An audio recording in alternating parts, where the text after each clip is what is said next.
Corey, you're having your best season ever.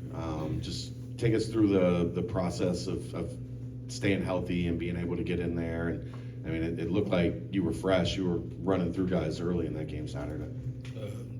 Just living in the training room, and then we had a great strength and conditioning staff that got us prepared and keep us ready.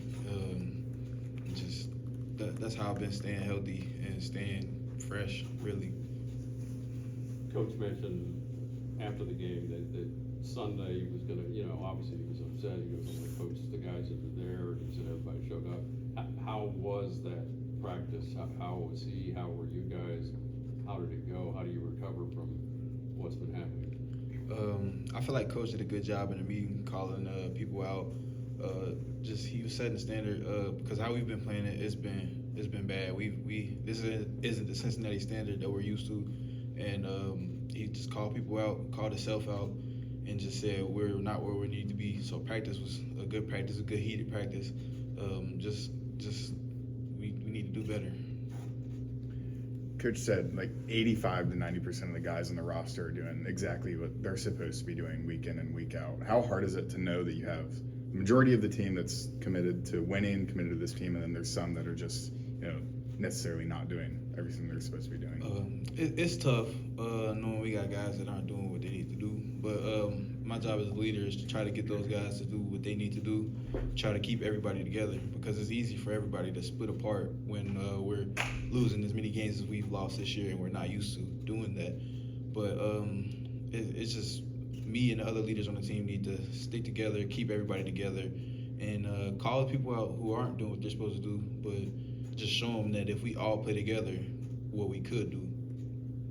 Obviously a difficult season, but how can you use this experience to build on the future?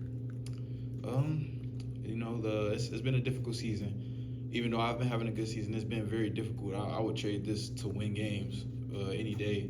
But we can use this and build off of it. We know we don't want to feel like this ever again as far as losing and things like that. But we've been doing some good things as far as running the ball.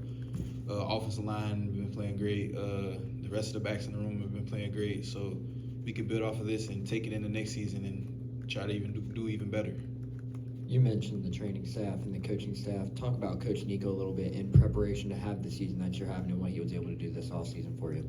Oh yeah, so Coach Nico came in, and I think it was like the first or second week, had me squatting more than I ever squatted before, and I was like, man, this dude's crazy. I didn't think I needed to squat that much, but then he showed me, like, you're not even the tip of the iceberg. Like, you're not even where you want to be. You're not even where you need to be. And I just kept pushing, got me way stronger, got me a little faster. It's still a long ways that I have to go, but he got me and the rest of the guys prepared, showed us where we want to be or where we could be, and just been doing a great job at it. You've been teammates with Ryan Montgomery for a couple of years now.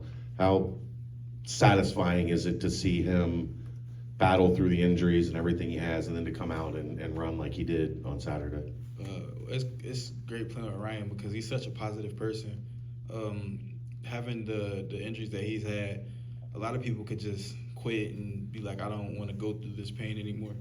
But Ryan comes to work every day and he works hard, does a great job. He's a great leader in the running back room, and then he makes spectacular plays like special teams and in the running back room. He's just a great person to be around. Probably some young players who don't understand maybe why they're not playing, and you've been in that situation before. What do you tell them as a veteran?